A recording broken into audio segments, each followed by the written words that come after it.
Hello, welcome to the Center for Creative Learning New Parent Orientation video. I'm Dr. Denny Rhodes, the Director of Gifted K-12 for Rockwood.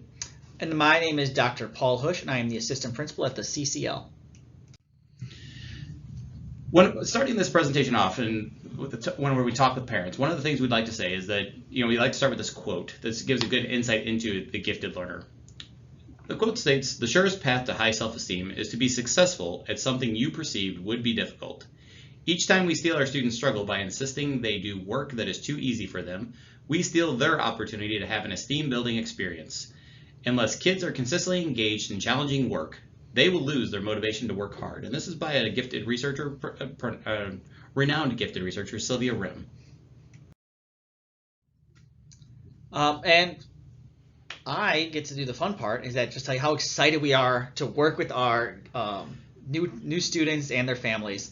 We're really proud of the academic programs that we have here. They're centered around the gifted learner, and they're directly tailored for what our best practices are for gifted learners. We do strive to be engaging and challenging, just like that previous poem said, so that we're helping our students build that esteem, and that we know that our students are unique in the CCL, and we do have supports in place for their social and emotional needs of the gifted learner. When we actually look at the K-5 academic program here in Rockwood, one of the things we try to do with all of our curriculum is to create high interest topics for students to actually take part in. This helps them be able to focus on critical thinking, problem solving skills, and real world applications, and be able to transfer that thought process based on topics that really hook their interest. We believe in using an experiential approach, which offers hands-on, a way for students to actually become more integrated into the experience of learning, and also giving students the ability to sort of direct their learning and understanding that they have options and they can ask questions to delve deeper and take it in some ways that they are actually interested in. The curriculum here at the CCL is centered around real world challenge for our students. And then you can see all of the components that can be a part of this, whether it's every single one of these for each unit or a large percentage of them. But we try to incorporate as many of these as we can into each unit to really make sure it is as applicable in the real world as it can be for the students. Hopefully we can get more in community interactions this upcoming school year. I know that's had to take a back seat recently, but that's a big goal for us coming forward, that we can start to have more community interaction. And another big one is making sure that it relates to the students' interest in making sure they have some choice in what is and what they're learning is something else that we're hoping to really be able to move forward with for our students. When we talk about the social emotional needs of gifted students, we actually are very fortunate in that the teachers that we have here in the gifted program have been trained specifically in the gifted realm, on how to actually work with students with the particular needs that gifted students have. Whenever we have two counselors that actually help provide individual and class support in managing some of the asynchronous development the gifted children may actually encounter. We work with students from all across the district. And as I stated, we have teachers who understand and recognize the importance of independent work, as well as the ability to collaborate and work with peers, which sometimes our gifted students can struggle with at times, struggle through. Also, built into our daily schedule, we have what we call house, which are multi-age families that get together to actually work on leadership and building that connectivity between students, and also looking at specific lessons to help students understand who they are, how they think, and how they fit in the world around them. All right, so a typical day here at the CCL starts at 9:40 in the morning, and I'm going to go right to the very bottom here. Students, if they are being dropped off, can be dropped off as early as 9:25 to start the day, but the main lessons are not going to actually start until a little bit after that 9:40 window. Each grade level has main units that is basically the idea of a homeroom teacher is kind of what you're looking at with our main units. We have a lunch and recess window in the middle of the day between noon and 1:40, depending on your child's grade will dictate what time that exactly is. We do have multiple brain breaks scheduled throughout the day for the kiddos because they work hard when they're here. And sometimes they will, at the end of the day, talk about how tired their brains are. and that's okay. But we make sure to have brain breaks in their form also, so they're not overwhelmed. Kaleidoscopes are going to be driven more by student choice this year than they were last year, just due to circumstances. And so the students will be given the options for their grade level, and they can sign up for the kaleidoscope that interests them the most, which is something we're excited to be going back to. We do have social emotional learning time integrated into the schedule with houses, as Dr. Rhodes just talked about the last slide.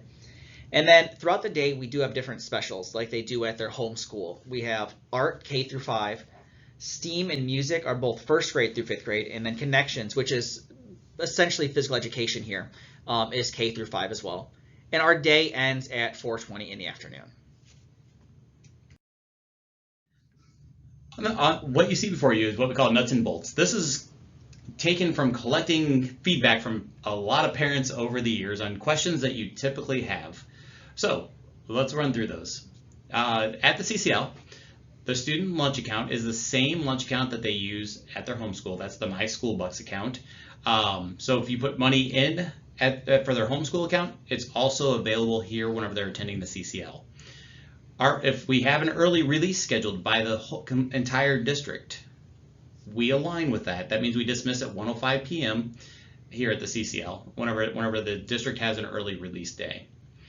If a snow day happens for the Rockwood School District, the CCL is also closed because of us being part of the Rockwood School District, and we do not make the days up. That aligns with what the district has. The CCL offers a yearbook, and the yearbook generally goes on sale in February, and it's a student-created yearbook. As far as masking goes, we are following district protocol on masking, so that means going into this year, masks are optional for anybody that feels more comfortable in a mask. That's okay. If you feel comfortable without a mask, that's okay as well. As far as how do we grade our progress report, it comes about through our conference time with teachers, and we send home semester reporting for the main unit at the end of first semester and second semester, which brings us to report cards. Semester 1 report cards will be sent home, printed out here on paper and sent home with your child. Semester 2 will be printed out on paper and actually mailed through typical United States Postal Service mail. Supplies for the CCL. We provide the supplies. There are donation forms that are found on our website specifically about supplies, and that's actually underneath the PTO tab on our website. Nurse and medications. This one's big. We have a new nurse at the CCL this year. I asked her what she'd prefer to be called. Her name is Gina Ems, and she actually said she prefers Nurse Gina. She says she will need any medication that your child is taking in an actual prescription bottle. The prescriptions cannot be transferred from the nurse at your homeschool. You have to bring them to the CCL. Also, please let Nurse Gina know if you have any medical concerns, as it is often difficult for homeschool nurses to relay all communication to us. They do their best, but with 19 different schools, sometimes things can get dropped, and we have over 900 different students attending here at the CCL throughout the week. So it's a little hard to make sure that that's all kept straight. So if you can, please reach out to us as well. IEPs and 504s. If your student has an IEP or a 504, we support any IEP and 504 accommodations, though we do not have pairs at the CCL to necessarily work one-on-one with students if that is actually written into an IEP. Snacks. It's a long day. Dr. Hush just actually mentioned that in the last slide. It's a long day for kids. They might get a little tired. That's why we have the brain breaks in there. We also encourage some snack time for kids because of the length of the day. We try to make sure to say to make it as healthy of a snack as possible, but any snack is better than no snack. So if the only option is, hey, this is all we have here today and it's fruit snacks, that's okay. It's not, whatever works. We understand. And we do offer field trips here. The key thing is if businesses are allowing students to visit this year, we will have field trips going. So some businesses have reopened and allowed field trips. Other ones have not quite done that yet, but we will do our best to try to offer field trips whenever your student that align with a student's class. All right, now the specifics around dismissal. If you need to pick up your child early, please just call our office and let them know so that we can get your kiddo ready and have their bag with them and stuff like that when you need to get them. Just to make sure you can make it to whatever, if there's like an appointment or something like that that you have to get them to so we can get there on time. Parent pickup, At the end of the day, we have, well, and Dr. Rhodes has lived this, so if I mess up a detail here, he can correct me. We have the classes waiting for the dismissal time, and we load our buses on one end, if I'm correct on this, and Yes. So the buses are actually on what we call the western end of the school, which is the side along near Old State, and cars actually line up near our front entrance, which is actually where actually drop off is in the morning. We do our best, and we're hoping everybody can follow us as well with the safety of the kids, making sure that we don't have any phones out and things like that in the vehicles and all that stuff, just because there's gonna be a lot of kiddos that are excited to see whoever's picking them up, and they might not be paying attention to the other moving vehicles around them. Make sure that all your transportation is confirmed with our office staff, and if you are changing your transportation per the transportation, so like a bus is being changed, the transportation requests 3-day notice. If it's an emergency and you're changing to pickup, our office can be notified up to 4 p.m., but the earlier the better, please, because it gets real hectic at the end of the day, and we want everybody to know that we want their child to be brought home safely. And at the end of the day, when things get hectic like that, it can feel like something was dropped, or a ball was dropped here or there, and it's so hectic there that the earlier you can let us know, the better. And I will add one caveat, and that is Dr. Hush actually mentioned about what if I need to pick up my child early. One of the things we usually try to say, if you get too close to the dismissal window, you may pull into park, come in, and actually have your car blocked in by dismissal. So what we usually try to recommend is that if you need to leave early, that you try to get here by no later than 3:50 to leave, if you need to leave for an appointment or pick up your child for an appointment. And that's just because we don't want you getting stuck in your parking spot and then having to wait all through dismissal anyway. Some things to keep in mind, and we know that you've lived with your child now, so you are probably familiar with much of this, but we always like to remind parents. Gifted students are rarely, and I can almost say with certainty that I have yet to meet a gifted child who's gifted in everything. They have strengths, they have areas for growth, but that still makes them really the cool individual that they are. Whenever you're talking with your kiddos and you're talking about being gifted, it can become a heavy burden because that so many people misunderstand gifted, and they think, well, if you're gifted, you should be able to do everything well. And so that's why we work here to try to help your student understand themselves, and we're here as resources for you to help you be able to help your student grow and figure that out. So it's one of those things whenever whenever you're looking at them, know that there's going to be a disconnect in certain times, especially depending upon what they're interested in. Research would state that gifted students oftentimes feel different or isolated from their peers and not necessarily understood. That's why it's so important for adults to understand and be able to support gifted kids so that they too can actually realize, hey, there's somebody out there that gets me and understands me. With gifted, we have a high number of students that can show perfectionism and anxiety.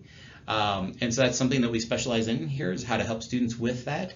And then the key thing that we do, and I know that you've done this already with your child, is that knowing that they are accepted and loved for being the gifted individual who they are, but the gifted itself doesn't define who they are. They're more than just that. And we're going to end our presentation with a quote from Sally Renzulli. Bright kids go to school and never encounter anything that makes them extend effort. They grow up thinking being smart means they don't have to work very hard. The first time they encounter something difficult, they think they are not smart enough. And our goal here is to make sure that your kiddos have that struggle early so they can learn and grow from it, so that they don't hit that wall when they're older and just give up. Like, learning how to fight through that struggle is a good thing. And with that being said, I think we would both like to say we look forward to a great partnership with you and your child this year, with the amazing opportunities that we have to help foster opportunities of growth. And with that being said, I'm Dr. Rhodes. Thanks for tuning in. And I'm Dr. Hush. Thank you very much.